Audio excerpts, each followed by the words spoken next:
Today's presentation is the second of four that we're going to be talking about uh, writing for big screens and small, primer on writing for television and the movies, part two, building dialogue, creating character, forming plot.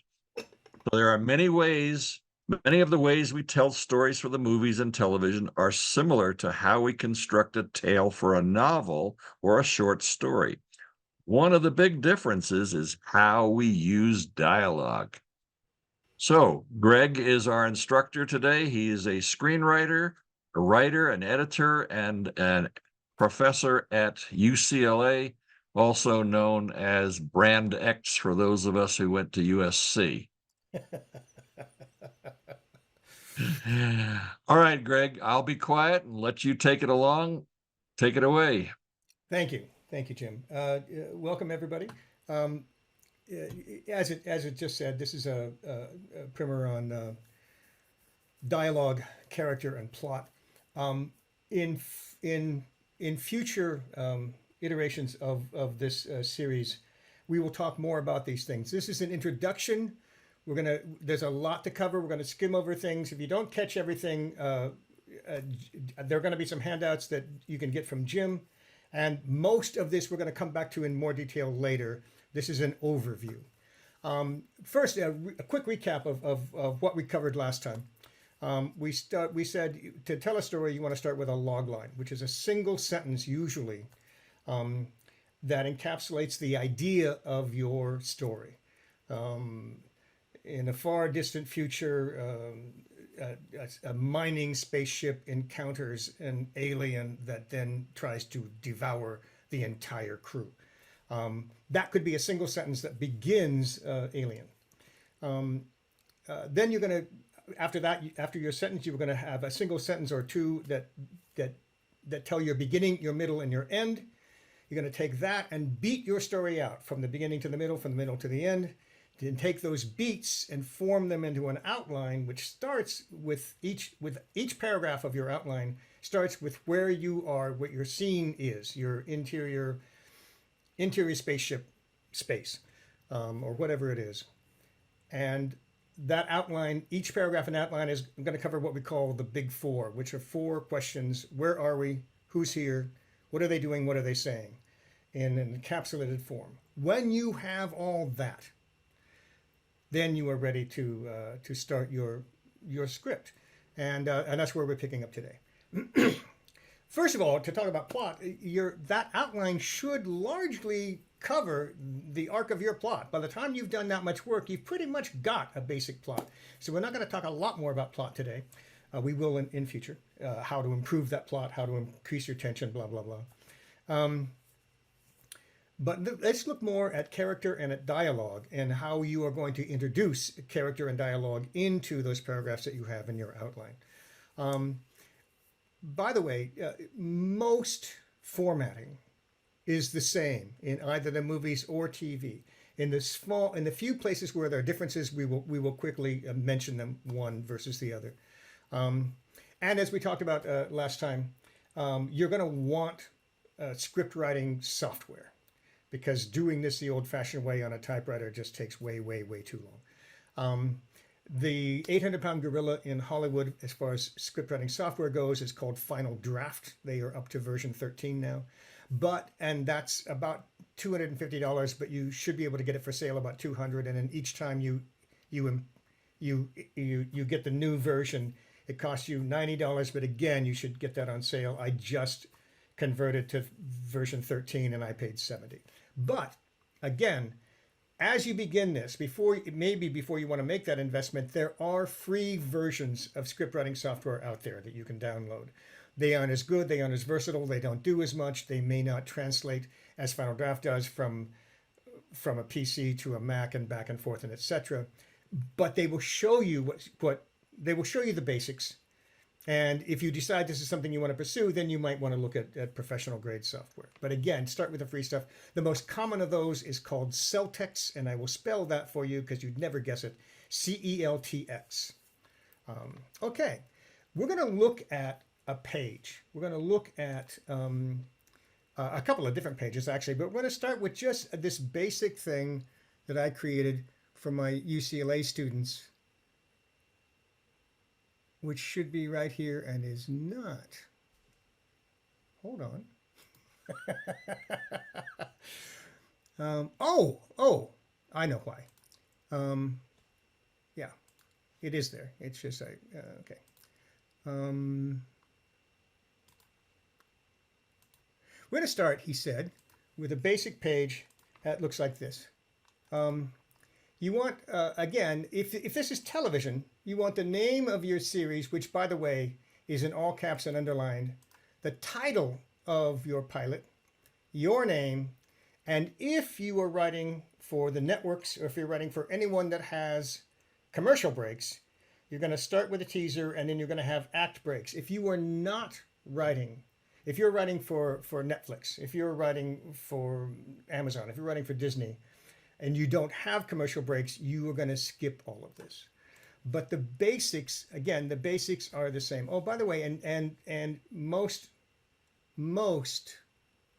script writing software will tell you you want a title page, and the title page again is kind of the same information.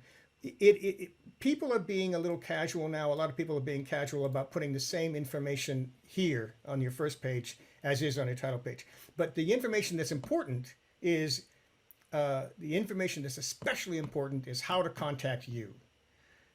You can never, ever, ever send anything to anyone without your name on it and a way to contact you, which is automatically in your title page. There's a prompt that tells you how to do that. Now, let's look at these pieces. I'm sorry that the font for my headers and footers up here is not going to get any bigger. So you might have trouble seeing this, but in Final Draft and in most script writing software, the formatting is scene heading, action, character, parenthetical, dialogue, transition, shot, and a bunch of other stuff. And this is your scene heading. The first thing you see, unless you're writing fade in, that would be the first thing. But the first thing you see is, and your scene heading has three parts. We're either inside or we're outside, interior, exterior. If you're in a car, that's interior. If you're in a barn, that's interior. If you can't see the sky, you're interior. Where are we specifically? Here, we're in a UCLA classroom, and these go from the general to the specific. So this would not be classroom UCLA, it would be UCLA classroom. And what time of day is it? Is it day and night are the most common? There are some others, we'll get into them. It could be sunrise, it could be dusk, it could be something a little more descriptive, but the most common two are day or night. And this is action. This is your action lines, laying out your scene, which we don't even need. A couple of things to mention on the way by. What things do you capitalize in a script? You capitalize any character that speaks. Here, Mr. Elliot is teaching this class and he's speaking. So when we first see him and the first time we see him, his name is capitalized. Here, by the way, are the things you capitalize. You capitalize for your crew or for your crews. You capitalize all speaking characters. Why? Because speaking characters, even the small ones, get makeup and wardrobe. And your crew is going through looking for characters in capital letters. We got to get them into makeup. We got to get them into wardrobe. What date are they here first? Okay. The same thing is true for all props. A prop is anything your characters hold. If there's a phone on the man's desk and he never answers it, it's not a prop. It's part of the set. But any prop, and again, this is a heads up for your prop guys. Heads up, you need a prop here. Sound effects are capitalized for your sound effect guys, and camera commands are capitalized for your camera crew. Originally, that's all we capitalized in scripts, and that's why we capitalized it. Somewhere along the line, people got the idea that things that were important for any reason were capitalized, and you see a lot of scripts, even from people who should know better, even from writers who've been doing this a long time, that capitalize all kinds of things. I give you a couple of quick examples, but that doesn't matter. Because somehow where they got the idea that we capitalize what's important, not we capitalize things for our crew. Anyway, those are the things you capitalize.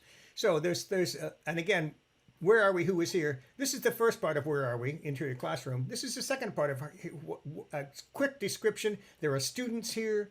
There's a teacher. We're in a classroom. Blah blah blah. Now, when Mr. Elliot speaks, there might be a parenthetical. The difference between action lines and parentheticals is technically action lines are what happens or what you describe between lines of dialogue. A parenthetical is what happens or what you describe on a line of dialogue. So Mr. Elliot moves. Now notice that this parenthetical, first of all, parentheticals have notice that these are all, every single one of these formatted things has a different margin. Parentheticals have the shortest. And the rule is that your parentheticals are only one line long. And for that reason, we skip parts of speech. Notice that there's no pronoun here. It's not he moves his mouse or he is moving his mouse. It's as short as it can possibly be. Moves mouse. Then there's a line of dialogue, drops mouse, another line of dialogue, picks up mouse, and the action goes on. This is a shot. Any scene, we are in this classroom. The classroom is one scene. As long as we're in this classroom, we're in the same scene. But there might be different camera angles or different views within that scene, and each different view is called a shot. And by the way, it has its own. If you can see it up here, it has its own formatting. And you can have a list of those. The first one might say angle on, the second one might say on a student. And I'm just going to mention that these are things that we put into a shooting script. None of us, until somebody pays us and starts production, none of us are writing a shooting script. We're writing a reading script. And in a reading script, we tend to skip this kind of thing. But you should know what it is, and you should know how to use it, and you should know how your script is formatted. So I'm going to mention them on the way by. All right, so there's more action here, blah, blah, blah. Now, we're outside, exterior campus, quad, night, to establish. An establishing shot is simply, is almost like a still. If your characters are in it, if any action is happening in it, it's not an establishing shot. An establishing shot is one that you come back to over and over and over to establish where we are. For example, if you're watching some medical show and we're at somebody's house and you see a shot of the hospital, you know, okay, in this scene, we're back at the hospital. That's what an establishing shot is for. You either say to establish or establishing like this. Now, in this shot, we're exterior, night, establishing. The fading sun filters through the branches of a jacaranda tree, and we hear, this is what is called a prelap, which is we hear a character who we don't see. When you hear a character that you don't see, and there's all kinds of ways it can happen, somebody could be behind the woman saying, "Can I help you?" And she jumps and turns around before we see that person. This addendum to the name, to the character name, OS means off screen. There's a bunch of different ones. There's a whole list of them you can pull up. But off screen means Mr. Elliot is here. He's in the classroom. He's teaching. He's saying this while he's teaching, but we don't see him. This often gets confused with the other addendum, which is VO. VO is voice over. And voice over is your narrator. A long time ago in a galaxy far, far away. That person is not in the scene, whether we see them or not. That person is Mary Alice, if you're a friend of Desperate Housewives. Mary Alice is dead, but she's our narrator, and she's talking like God, and she knows what people are thinking, and what they're doing, and what they're sneaking, and what they're trying to hide. She's, except for the flashbacks where we see her when she was alive, she's not in those scenes. She's voice over. But a character that is in the scene that you simply don't see is OS. Okay, moving right along. This is a POV shot. POV means point of view. If Mr. Elliot looks at his class and we see the shot we see it as if it were through his eyes, that's called a point of view shot. And then the only thing you need to tell the reader is when we're not in the point of view shot anymore, so we know we're back to the regular scene, which is back to the regular shot, which is back to scene or resume. All right, Mr. Elliot talks a lot here, and what he's explaining is how this is, again, how your formatting, how you can do it. And you probably, again, it's too small probably to pick up, but if you look at the bottom of my screen right now, no, you probably can't see, but the control key or the command key, depending on whether you're an Apple or a Mac, I mean, for a PC or a Mac, command, and there's a list. One is scene heading, 2 is action, 3 is character, 4 is dialogue, down the list. So if I want a parenthetical, I hit Control 4 and poof, I'm ready to write a parenthetical there. Okay, so that you don't have to go up and pick from this long list and say this is what I want and this is where I want it. There are shortcut keys that will allow you to, once you get used to them, to get through your script writing fairly easily. The idea behind most good formatting software is to be presumptive. For example, if you're writing dialogue and you have one character, it's Bob and Joe. When Bob speaks, good formatting software is going to assume that Joe speaks next, and then Bob speaks, and then Joe speaks, and it will set that up for you. It just saves you a few keystrokes on the way by. Okay. This is another long description about how you can change what you want. Let me see if I can show that to you without it being too small. Again, this is tiny. But this list, here's the way I like to set up my formatting. When I'm writing dialogue, the default is after a line of dialogue and you hit return, the return key takes you back to action. No, I want it to take me back to the next character who speaks. So I want the return key to come back from dialogue. I want the return key to come back to character. I can tell Final Draft or most other softwares to do that. And this is an explanation of how you do that, which you don't need to go right now. If you're saying fade in at the end of the scene, you would also say fade out. If you have commercial breaks, you would also say end of teaser, and that would also be the end of the page. And you would, and the next page would start Act 1. Again, if you're writing unless you're writing a screenplay for television that has act breaks, you're not going to put act breaks in your movie scripts. Okay, moving right along. One other thing to note. Oh, here's the other thing about what might replace day or night and why. At the top of this act, we see a straggler. She's all in caps because she's going to speak later, walking across a sculpture garden toward public affairs. Now, here we're exterior, here we're interior, we're in the public affairs building, and this is moments later. We're skipping watching her walk up to the door and watching her walk through the door. We're catching up with her as she's walking down that hall. That's not day or night, that's moments later. By the way, it's one or the other. It's not night moments later. It's either night or moments later. Okay, so moments later, she's walking down that hall, and when she gets to the door of Mr. Elliott's classroom and she opens that door, when she walks through that door, this is called continuous. And these are pretty much, the name pretty much tells you what it is. We skipped a little bit of time here. You can see the housewife walking up with a bag of groceries to her front door. You cut to her putting the groceries down in the kitchen. That would be moments later. Here, it's continuous because as our straggler walks through that door and says, sorry I'm late, the action of her walking from the hall to the classroom looks as if it's continuous.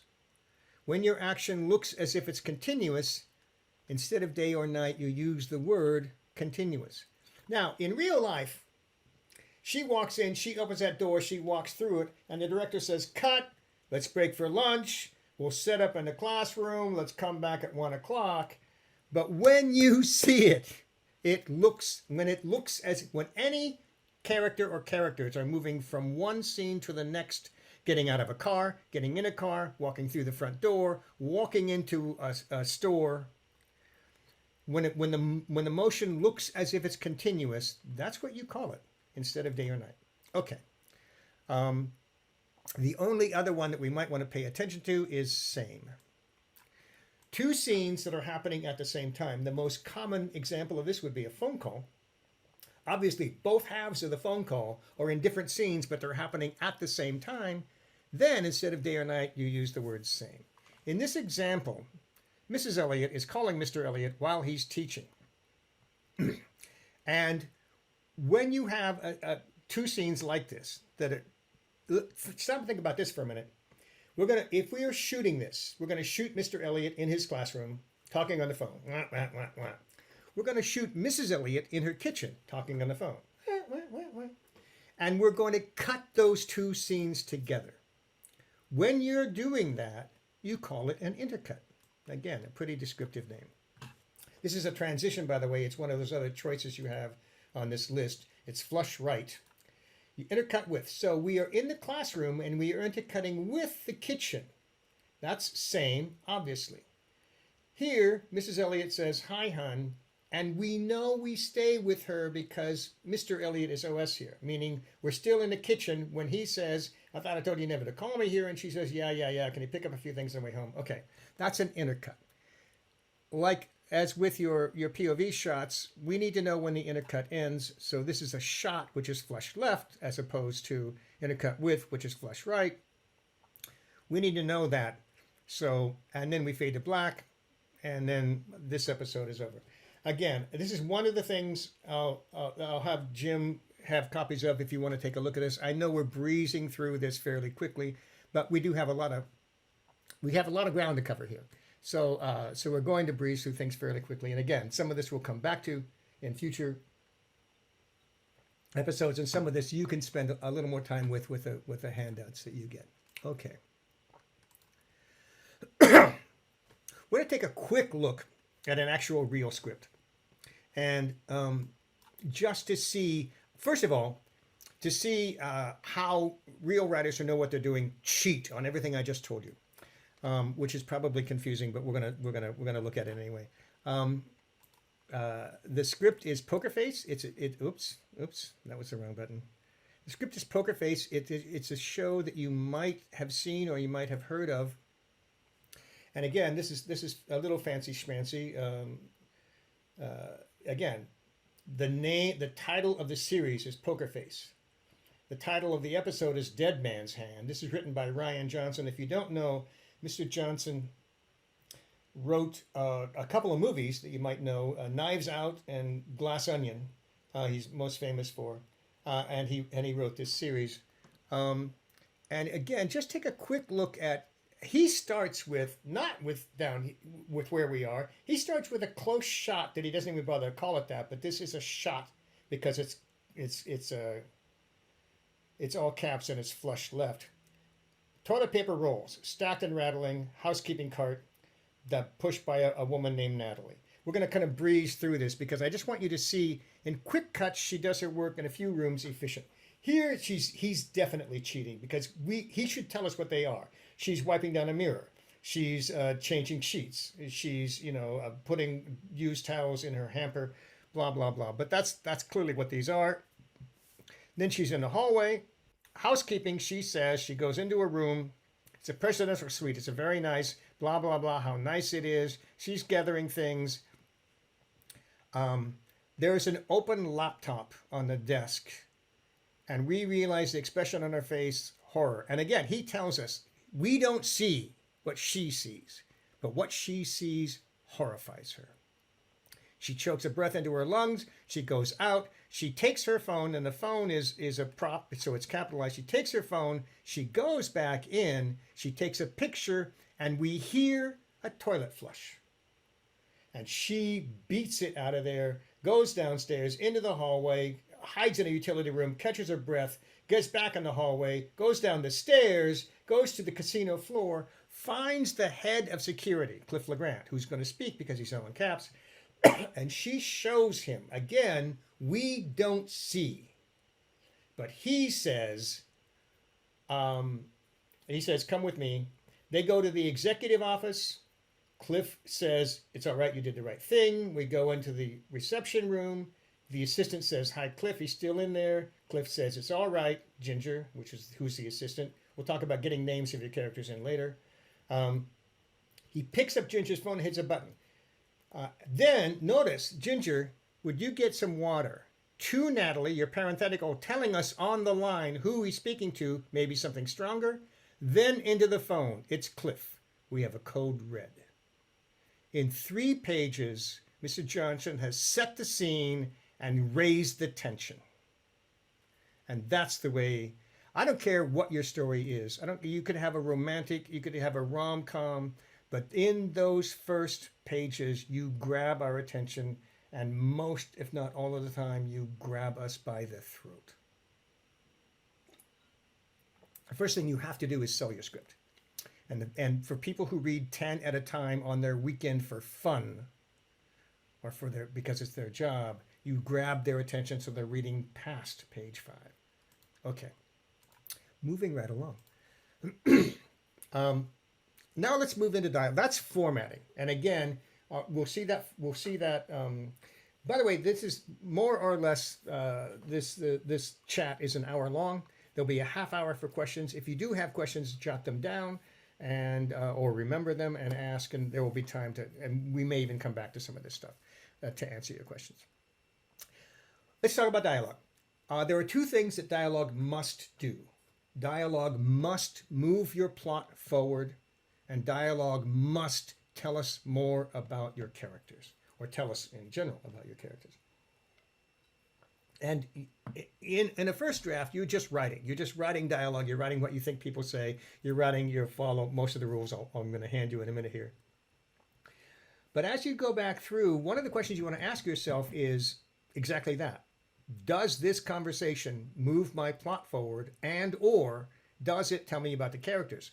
And if it doesn't do either of those, you want to either change the conversation or you want to cut the conversation, because your scripts have to drive like a bullet, both in the movies and in TV and television. Almost all television that's drama is an hour long, and you've got an hour to tell your story, and unless you're HBO or somebody can give you a couple of extra minutes, you're hemmed in by that. And the movies too. I got to tell you that when I was first writing screenplays, I was writing with a friend of mine. We both followed similar paths. We both started writing screenplays, and then we both started writing for television.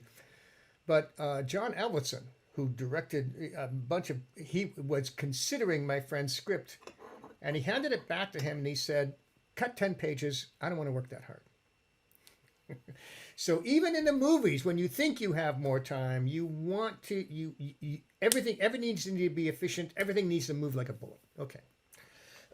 So along that line, there is a trap of writing the way people talk. The late great Elmore Leonard said it, I think, better than anybody else. Dialogue is the way people really talk, with the boring parts cut out. Hi, Slim. Hi, Jade. How you doing? Not bad. How are you? I'm good. How's the family? They're fine. Listen, my house is on fire. Can you give me a hand? You can cut the boring parts, right? Almost all the time, you can cut the boring parts. Now, there's another group of words and phrases that are so common they have a name. They're called speed bumps. And for the beginning writer, for the novice writer, they are almost always words you add because you think they bring more expression to you think they bring more meaning, more power, more tension, more drama to your line, when they are doing exactly the opposite. They are exactly what the name says. They're slowing your dialogue down. They are a speed bump in the way of what you're trying to say. And oops, that's the wrong button again. Let's take a look. He said, looking for speed bumps. Oh. Let's take a look at some of these. It's just we're gonna breeze through this just to give you the idea. This is a made up scene. Interior seedy bar night. Jessica, a sultry brunette, sits at the bar nursing a drink alone. Bart, a swaggering cowboy type, sits next to her. Well, look what the cat dragged in. Long time no see, Jess. Yeah? Maybe you really shouldn't be looking. Oh? You're not so happy to see me? No. Do I look happy? Listen, I know things sure didn't go all that well last time we. Look, if you really want to stay in one piece a little longer, you won't finish that sentence. As a matter of fact, I do want to say whole, but you and I could just, be two halves, horizontally or vertically, or tell you what, let's be pretzels. You start.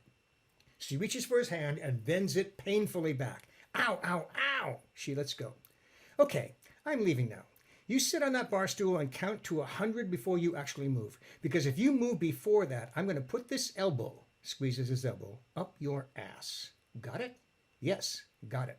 She smiles, slides off her bar stool and leaves. Okay, there are about 30 words in this scene that are meant to make the scene more powerful. For words at the beginning of a scene, at the beginning of a line like well, look, listen.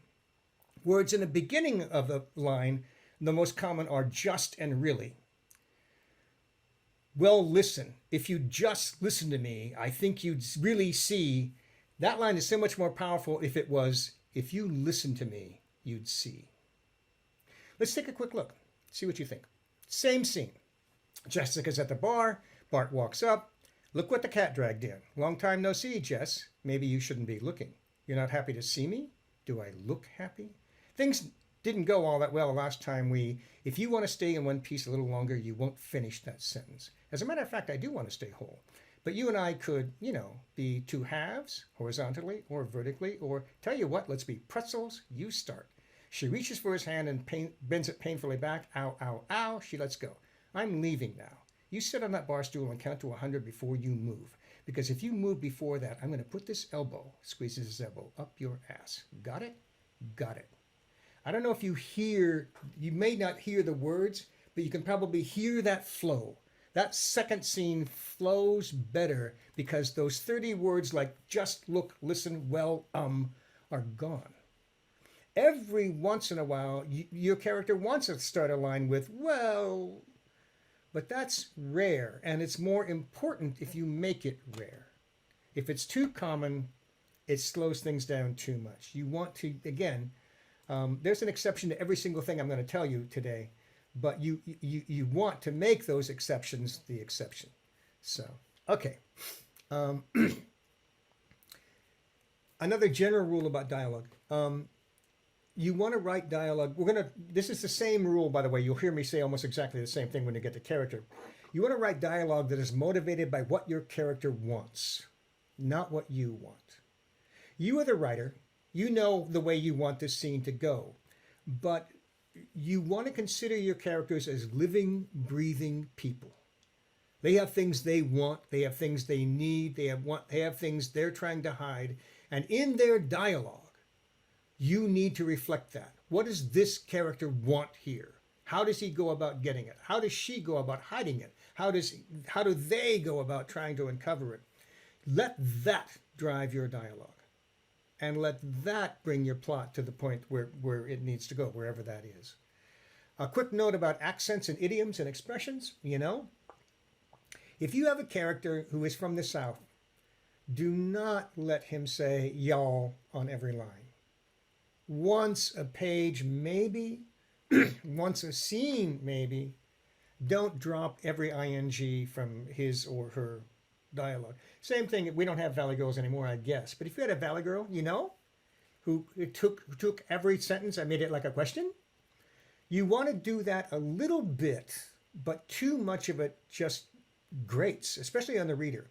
And before anybody sees this, somebody's going to read it. Somebody's going to read your script. Some low person on the totem pole is going to read your script and make notes on it and hand it up. I know a number of readers. I knew a script reader quite well whose boss came to her and said, "You're passing too many things on to me. Reject more of them." The bar to get to the top of that pile in a studio is pretty high. So you want to have a script that moves like a bullet. You want to have characters who talk not annoyingly saying y'all every line. you want to do everything I'm going to tell you today. Okay, we'll put it that way. Um, let's talk for just a minute about the pink elephant in the corner. Every rare once in a while, the most important thing in between two characters is what they don't say to each other. I'll give you a quick example.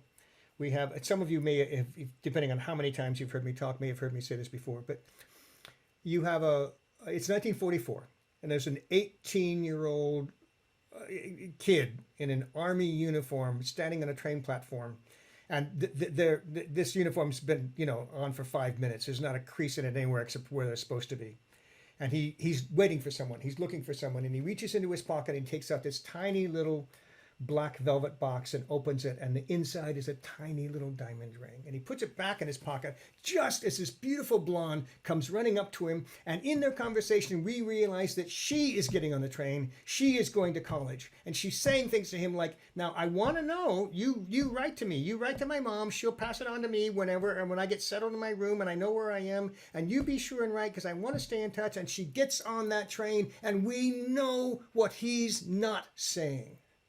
And what he's not saying becomes the most important thing in the scene. Every once in a while, what your characters don't say is much more powerful than what they do. Okay, exposition. Exposition is everything we need to know about your story. These two are married. This is father and son. This is where he works. This is what she does. That's all exposition. And it goes by every single TV show you see, every single movie you see. I used to tell my students I was going to ruin watching television for them for always because I tell them all these things. That's all exposition. And when it's done well, you don't notice. Let's start as we did with dialogue. Let's start with the bad version. The bad version, which we all heard, I guarantee, is when one character turns to another and says, as you know. Think about that for a minute. Dr. Smith and Dr. Jones are talking and they're looking at an x-ray.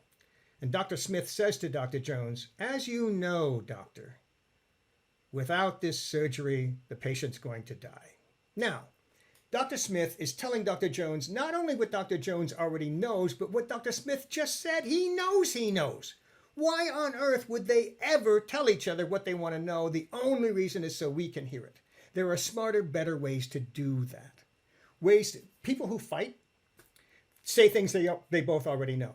Wife puts a stack of very dark pancakes in front of husband, and he turns to her and says, we've been married 15 years. You still don't know how I like my pancakes? Of course she knows how long they've been married, but it sounds natural in an argument. People who mock each other. What? You don't know that? Dude, you don't know that she runs this hospital? That is information in a mocking tone that it's also a version of the person who doesn't know, the person who needs to know. Back to those two doctors. If the wife had walked in and said, I just got here, how's my husband? Now the doctor can say, there's an operation that has a 50-50 chance, but without it, your husband's going to die. Because she doesn't know. Okay, so find ways to give us the information. Oh, and then there's one more where your characters say things to each other that we don't understand, and you don't stop to explain them. You've probably all, again, if you stop and think about it, you've seen examples of this. What are they talking about? But you keep watching to find out what they're talking about, and you don't know, and they're not in a hurry to tell you. That's a perfectly acceptable way, once, assuming that you do eventually tell them, we do find out. It's a little delicate because your audience will hang in there for a certain amount of time to figure out. But if they don't figure out enough soon enough, they're going to go, I can't follow this, and they're gone. So that last one is a little bit of a balancing act, but you can get away with it for a while, for a few scenes. Now, again, I think most of you know, one of the shows I wrote on was Star Trek Voyager. And Jerry Taylor, who is one of the creators of that show, was my mentor. And she walked in one day, I was writing a script, and the details aren't important, but the Captain Janeway and her first officer, Chakotay, were talking about, and we'll just say for the sake of this discussion, should we go left or should we go right? And Jerry walked in and she said to me, when Janeway says we should go left, I want to believe her. And when Chakotay says we should go right, I want to believe him. And I don't want to know who's going to win this argument until the end. And that was a great lesson for me, not only in that scene, but in writing in general. You keep tension, by the way, tension is drama. Without drama, without tension, there is no drama. There are very, very few books. Goodnight Moon comes to mind. Very few books that don't have something going wrong, that don't have something that needs to be fixed, that don't have, even in kids' picture books, don't have something that needs to be done. That is the tension, that is the drama.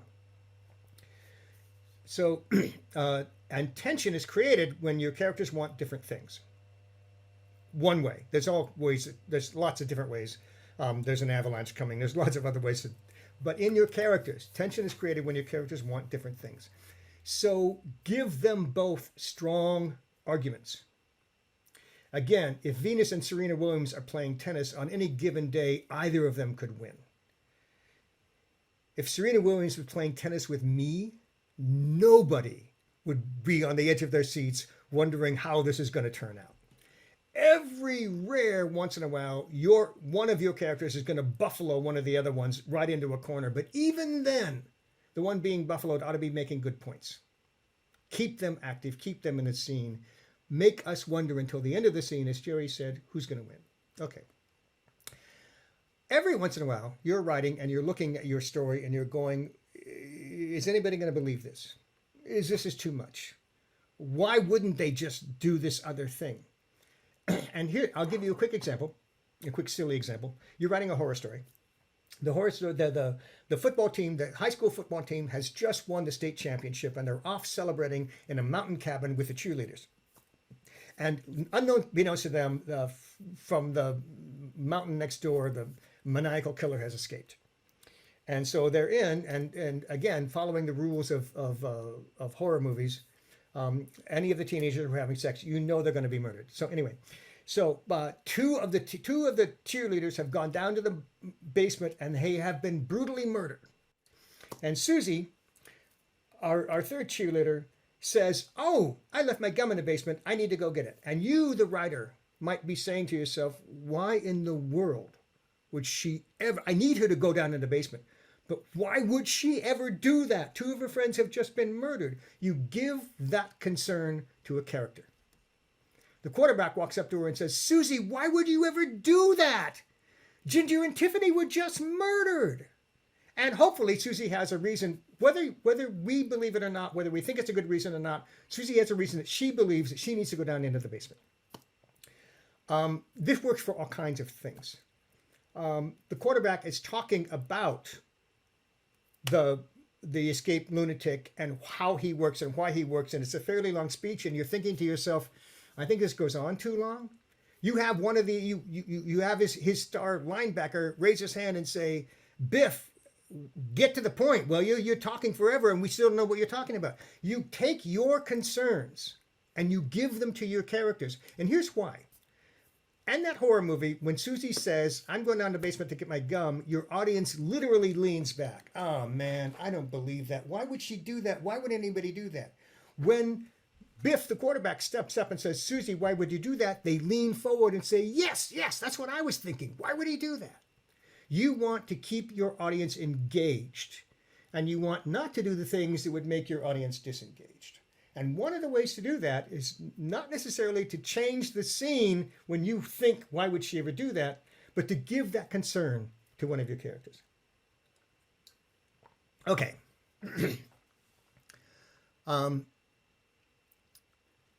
Fewer commas, more periods. In dialogue especially, if you stop and think about it, a comma says this thought isn't finished. And you move past that first part into the second part. A period says, stop and think about that for just a minute, just a little bit of a minute, and then we're going to move on. And let me pull up.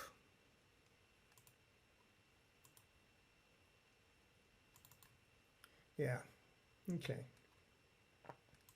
We're going to take again, this is subtler, but this is important. Take a quick look at, again, I got two quick examples. Okay, so scene one. Meg, a woman of 70, sits in a hospital waiting room. Her friend Dorothy sits next to her. Meg, I don't know what I'll do if he doesn't make it. I remember when he proposed. He was so nervous, his lips were quivering.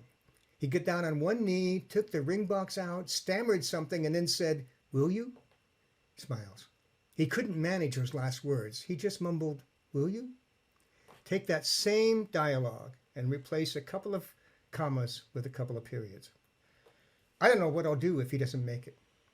I remember when he proposed. He was so nervous. His lips were quivering. He got down on one knee, took the ring box out. He stammered something and then said, "Will you?" He couldn't manage those last words. He just mumbled, "Will you?" Again, that's subtle, but the little pauses where a period is that are slightly longer than the pauses where a comma is. A comma says we're moving on with this thought. Period says think about what I just said for a second. Okay, fewer commas, more periods. In general, again, there's times that, of course, when your characters rattle on, there's times, again. Let's move on to character. The difference between a good script and a great script is almost always character. Don't make them your mother, yourself, or anyone else you'd be tempted to make too perfect. Make them flawed. Give them a streak of stubbornness, a tendency to jump to conclusions, and knack for getting in their own way. Flawed characters are more interesting. They're more like us. Superman and Kryptonite. Superman is almost perfect. He has high morals, blah, blah, blah. Nothing ever gets in his way. If it weren't for Kryptonite, would we ever wonder if Superman was ever going to fail? What is your character's kryptonite? Flaws make your characters memorable. It occurred to me that being perfect might even be its own flaw. You could have a character without any flaws. That would be the flaw. It's probably somebody's mother or mother-in-law. But anyway, how do your characters deal with their flaws? What happens to them if they don't deal with their flaws? Remember Hamlet? Hamlet, in the opening scene, is told by the ghost of his father, "I've been murdered, you need to avenge my murder." And for the entire play, Hamlet hems and haws and finds reasons not to, and the bodies start to pile up to the end when Fortinbras walks in, looks at all the bodies on the floor, and says, in essence, what happened here? And what happened was Hamlet's flaw was not following through until the body count was so high. Okay. Back to that thing I said about dialogue. Everything your characters do has to be motivated by what they want. And in order to do that, you need to know about them. In a later issue of this series, we'll talk about Bibles in a little more detail. But your Bible is basically where you put who loved who since kindergarten, who hated who since the prom. And the more you know about your characters, the easier, honestly, the easier they are to write, because the more they become living, breathing people. And you'll know how they talk and you'll know how they act because you know them. And again, more on that when we have another day. But what are those things that motivate your characters? Why? What are they trying to hide? What are they trying to find? What motivates what they do in addition to what they say in your story? And the more you know about them, the easier that will be to decide. We already talked about tension being So in your scene, ask yourself, this is Bob and Susan are in this scene. What does Bob want in this scene? Either before you write it, or maybe after you've written it and you're looking at it again. What does Bob want? Bob's not going to get it, by the way, because your story would be over. But what does Bob want, and how is he going about trying to get it? And what does Susan want in that scene, and how does she go? Again, if you look back that World War II Army private we were talking about, what he wants is to propose to this girl. What she wants is to go away to college and make sure that he writes. Anyway, what do they want, and how do they act based on what they want? And what is that young boy's flaw?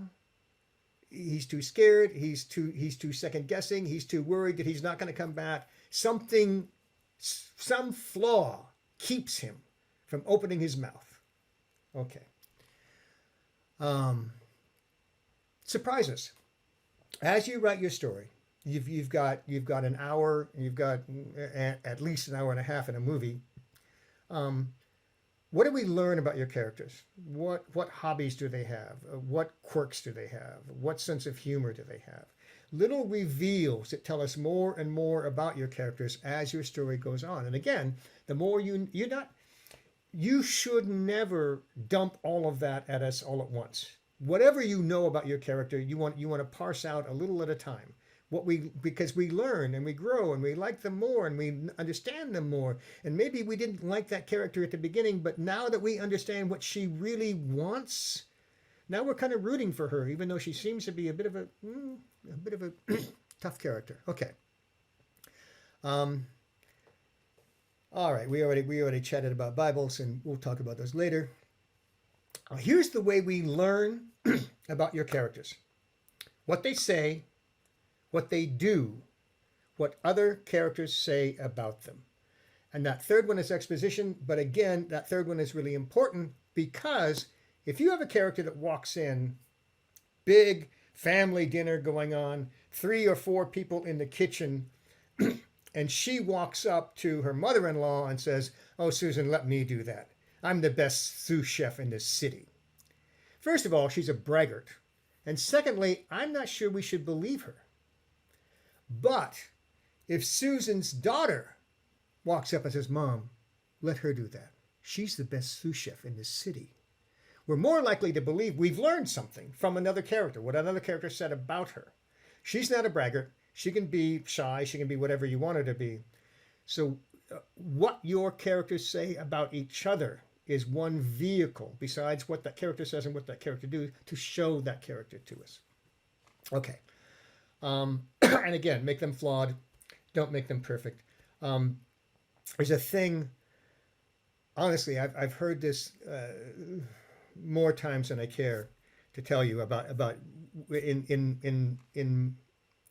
I taught 5 different courses at UCLA, but in the beginning courses, I would hear, no, this is really my mother, and my mother would never do that. And I would say, this is not your mother. This is a character in your story. And if your character needs to do that, whether your mother would or not, then yeah. That's one of the reasons to be careful about if you base your characters on basing it. Again, write what you know.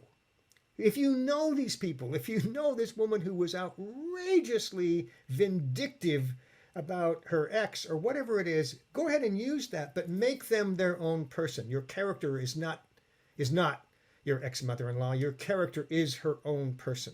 So use sorry to pick on mother-in-laws, but use that your ex-mother-in-law as a sounding board, as a way to draw from character, but make the character their own person, who will or not do things again that are different from what your mother would do.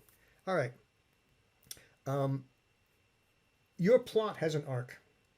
Your characters each have arcs as well, especially all of your characters have arcs, of course, but we're paying attention to your leads, your main characters. What do they learn? How do they change? What do they go through?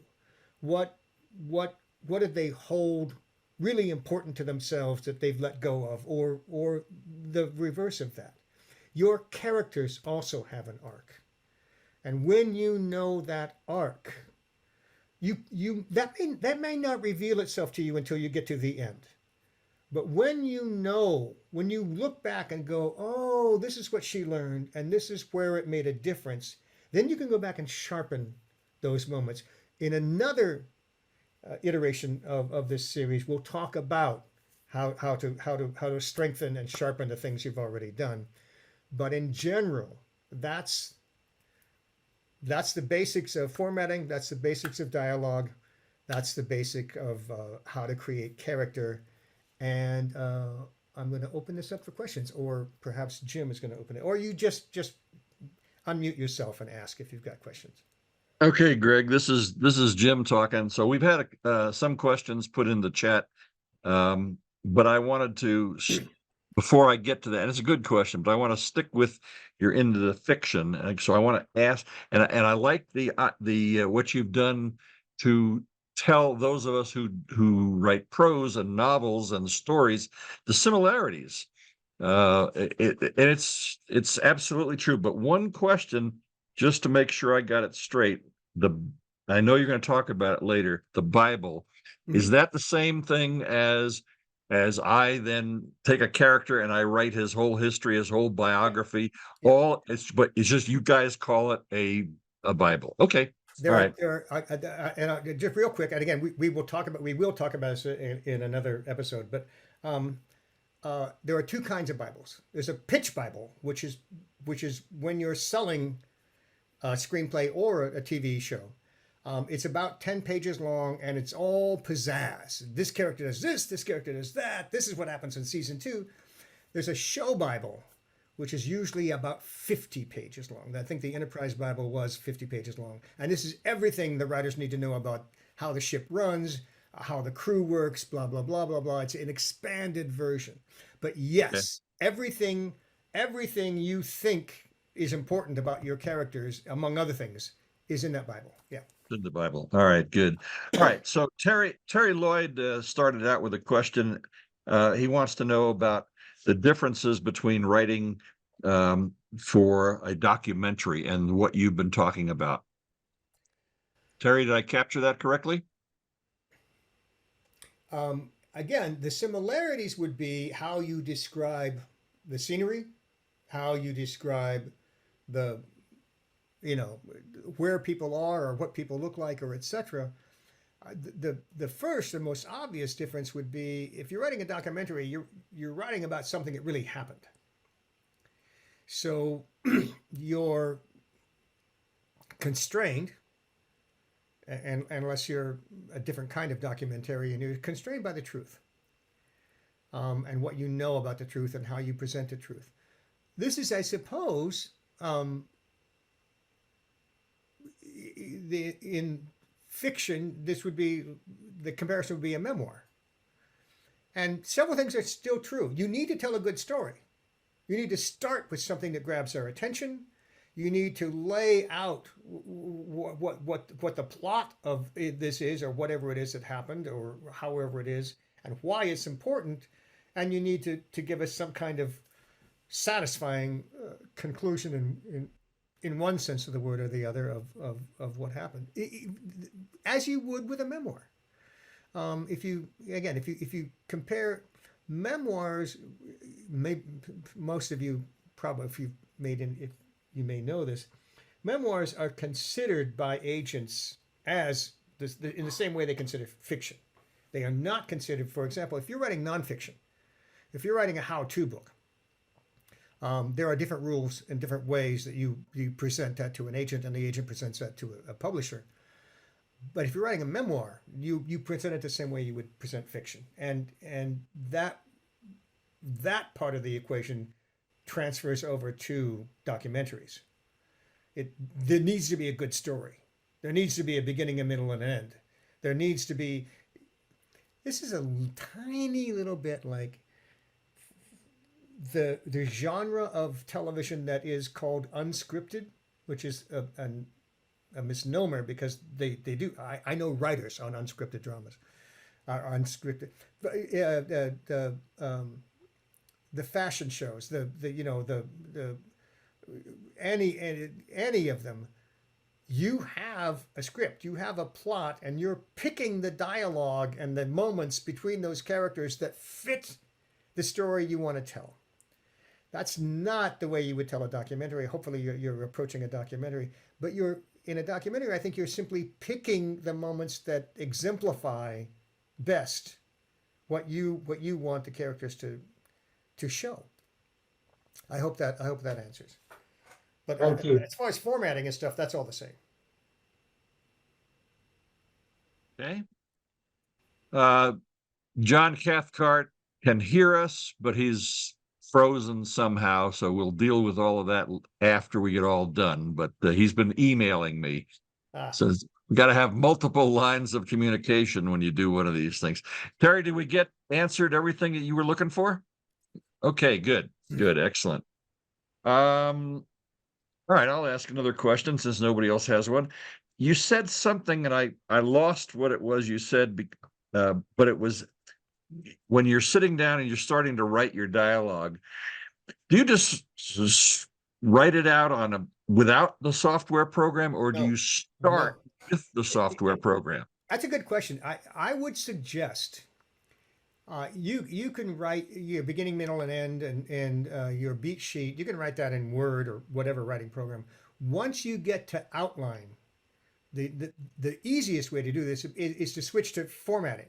So then you've got a paragraph. He says this, she does that. They go for a joyride. They decide to go skinny dipping. That's all in a paragraph, and you simply take that paragraph and instead of saying this is outline 4, this is now script 1, and you just hit that button that takes you to character or to dialogue, or you just start writing. You just start turning your outline into a script. That's the easiest way to do it. Otherwise, the conversion from writing in Word to writing in software gets a little clumsy. Yeah. So Okay. All right. Any other questions? Raise your hand physically or virtually, however, if you got any other questions. Okay, Dane, go for it.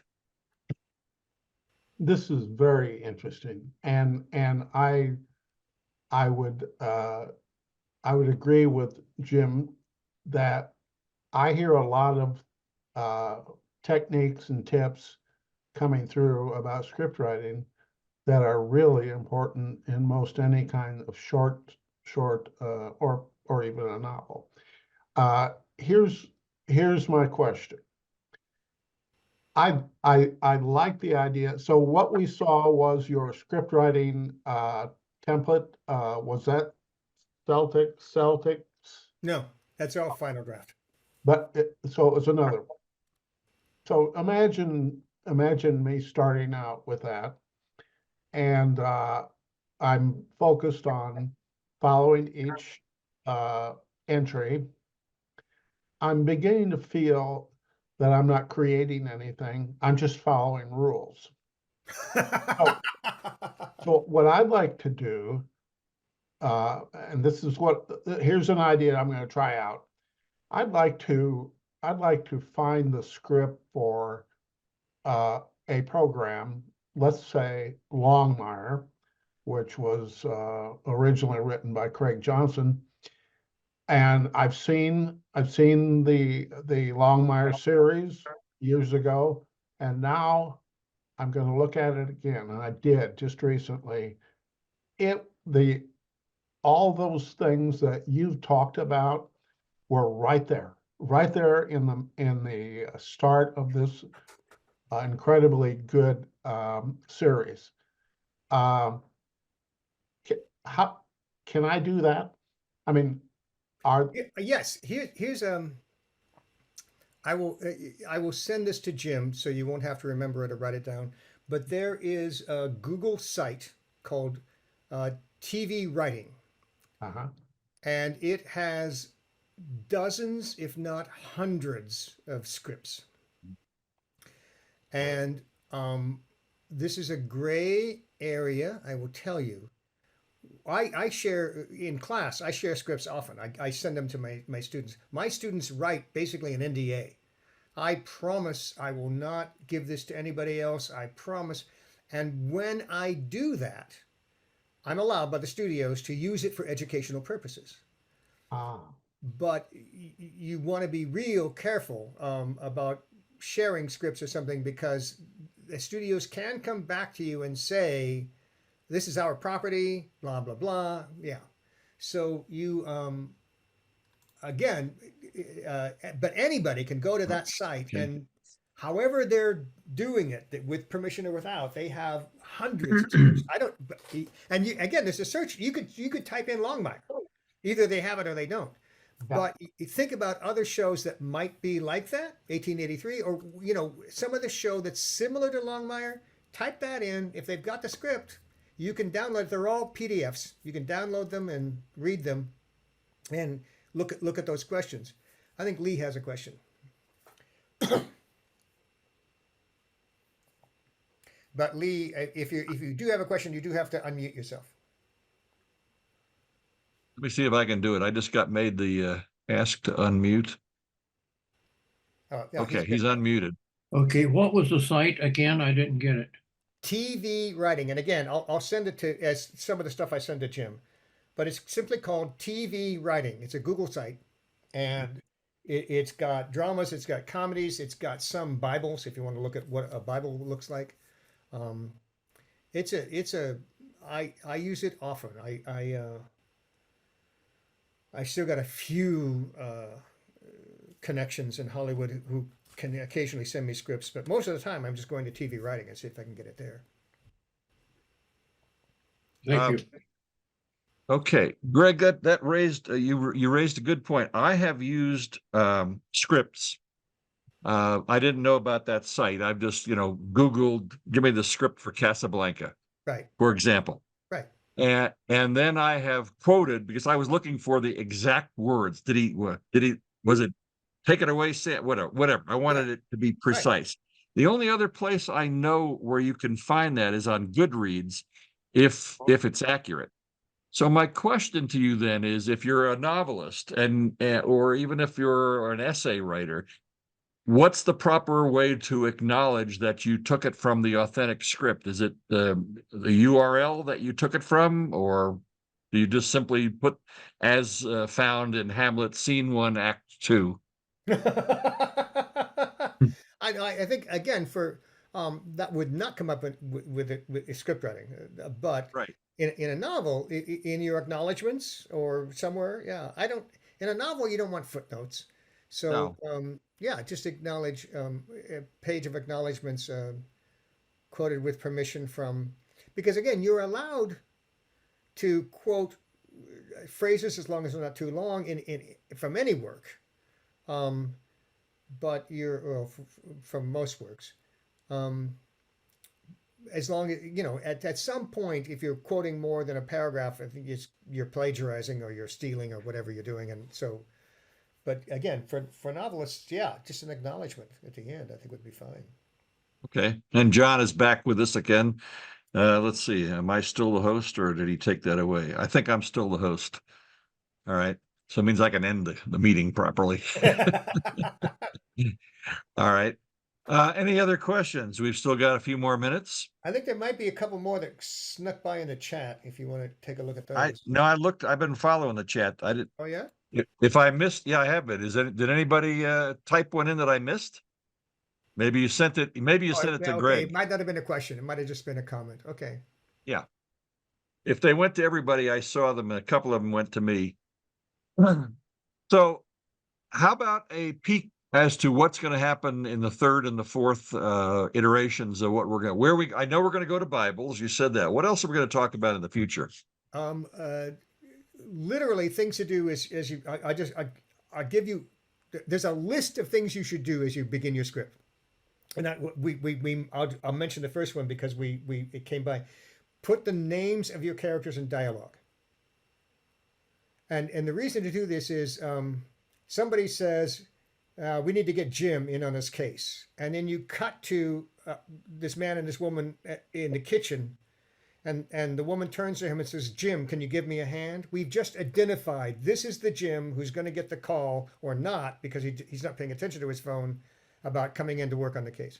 You get the names of your characters into dialogue early, but you do not overuse them. It's like, Jim, I'm telling you, I think the baby's about due. Well, Sarah, go ahead and pack your bag. No, Jim, I don't think there's time. Sarah, listen, try to calm down. Jim, and you got Jim, Sarah, Jim, Sarah, Jim, Sarah way too many times in the scene. So get names in, but don't overuse them. We'll look at a list of guidelines. We won't call them rules. We'll call them guidelines. I have to tell you, I have an aversion to rules. There are whole books out there. Save the Cat is one of the better ones. There are others that are not as good. But I just bristle at any book that says you must have your inciting incident by page 3. The inciting incident is a thing that sets your story off. It's just like, no, that's too cookie cutter. I'm sorry. It just is. But arcs, you have to have an arc. You have to your plot has to have a beginning, middle, and end. There's some rules we really need. Again, not even then. There are some. I don't know how satisfying they're, but there are movies out there that just seem to stop without an ending, and you walk out going, "What the hell was that about?" And you wonder why anybody even made that. They spent how many millions on that? Yeah, but they do get made. So All right. anyway, we will John. do that. We will look. As I said at the beginning, this is a bit of an overview. It may not feel like it to you, but we glossed over a lot of stuff about how to write better dialogue, how to deepen your characters, how to increase your tension, how to, once you've got a draft, how to be sort of mean and hard-hearted and take out the parts that simply don't work, as whether you like them or not. We'll cover all of that stuff. We'll cover a lot of what we covered today with a little more detail. So Okay. John Cathcart's got a question or something. In your the first script that you showed, where as I recall, it was a description of the one of the characters walking into the college classroom or walking across the campus, right. and I was struck by how short it was, and I was wondering how much leeway do you have? Like, for example, if you expected this walkthrough to be covered in 15 seconds or something, and to include, a close-up shot of the. I mean, how detailed do you get in those kinds of descriptions? Well, there's two different answers. One for screenplays, one's for television. For screenplays, not much detail at all, because your director will decide whether he or she wants a close-up. Your director will decide how long we stay on that straggler walking in. You are hemmed in as a writer on screenplays almost always. In television, we direct on the page. So in television, if that was important, if a close-up were important, you would put it in. But I will tell you that brevity is always. I had 3 pilots, one at NBC, one at CBS, one at ABC Family back when it was ABC Family, and the one of the notes, the CBS passed, but one of the notes along the way, because it was set in Seattle, a city I love, and I described flying in, and there are the mountains, and there are the Cascades, and the note in the margin was too much beautiful scenery. It was like, you're waxing on too much about how beautiful it is, so knock it off. Yeah, brevity is the soul of, especially in television, brevity, and in movies too, brevity. One of the things we'll talk about, I'll just back to Jim, your question. One of the things we'll talk about in a little more detail is where can you say in 5 words what you've said in 10? One of the things we'll be talking about later. But that's usually after you've written those 10 words and you're looking to pare them down. We'll talk about script length. What's a good length? I said blah blah blah. Lots more details coming. All right. Jim, Yeah, I wanted to get everybody to, while we're talking, could you go into chat and type your email address if you would like us to get in touch with you? Put your name and your email address if it's not obvious. And I'm sorry, Val, go ahead. yeah, no, I just wanted to say thank you, Greg, for to me really, and I see other people saying the same thing in the chat. Really interesting. Look into this part of writing that many of us are not familiar with at all. So it's fascinating to me. But I also wanted to say I've been going on these Zooms since we started them a few years ago, and it's really nice to see. It's great to see the faces that we normally see, but it's also nice to see some new faces on here. So I'm Valerie Orman. I'm the vice president of MWSA, and for those who don't know who's who here in the zoo, but I just wanted to say thank you all for joining us, and I hope you'll join us again in the future. So that's all. That brings up, when is the next one? In 2 months, right? So this is April, so it'll be end of June. And Dane, when is the next version of Dispatches coming out? You're muted. Oh, June 15th, I believe. So I will get you an ad to put in, or a little thing to put into the Dispatches, because that's another way to advertise that this presentation will be held again. And may I also say that Dispatches is under new editorship, and this editor is interested in hearing your stories. So if you've got something for Dispatches that follow exactly what Greg was saying, as it doesn't have to be a script, but it has to follow some rules about, tension and drama, and so send me something, danezeller@yahoo.com. I would put that in here, but I don't know how to join the chat. How do I do that? Say it again, and I'm going to type it. DANEZELLER at yahoo.com. That's right. That's good. All right. It's there. And We'll Dane, be to there answer your moment. question, about how you join the chat, if you look at the bottom toolbar, Yeah. do you see the one that says chat? Probably over toward the left. No, there is no chat on my. How about can you see more MORE? Or Yeah, there's more. Okay. Click on that and see if it's got chat under there.